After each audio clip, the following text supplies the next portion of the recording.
Hello again, and welcome back to the What Is That Video series. My name is Tom Hewlett. I'm the Museum Collections Technician and Researcher here at the Esplanade Arts and Heritage Center in Medicine Hat.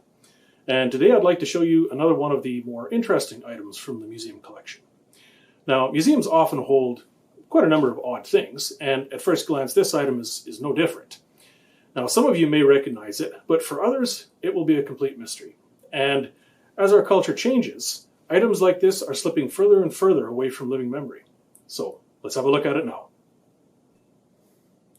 This week's item has a wooden cube-shaped base with advertising panels on three sides and a nickel-plated top. So what is this thing? Well, this is a Midland Hawkeye Jump Spark cigar lighter made by the Davenport Manufacturing Company, likely sometime in the 1920s or early 1930s. We have a wide variety of Tobaciana in the museum collection here at the Esplanade, those items that are associated with smoking tobacco. And this is one of the more unusual pieces.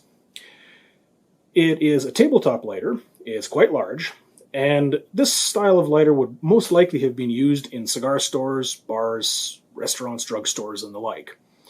Unfortunately, we don't know exactly where this lighter originally came from, as it arrived in the collection in the 1970s. This particular lighter was, however, probably used in a store, as it has advertisements on the sides for Ogden's Fine Cut and Old Chum pipe tobaccos.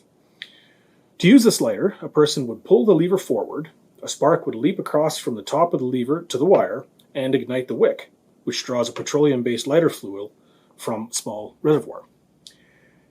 The spark is created by three 3-volt batteries and a spark or ignition coil, which increases the lighter's 9 volts to over 1,000 volts in order to create a good spark. Now, you might wonder why we have such a large collection of tobacco-related products in the collection. Well, in today's world, we now understand that smoking is generally not good for your health, and we're moving away from it in general.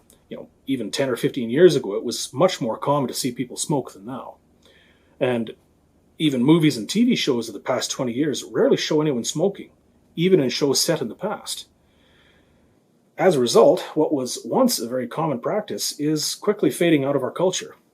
Over the years, the museum has gradually gathered a good collection of items that can be used to understand and interpret the use of tobacco in the past. So, thanks for watching. We'll see you next week.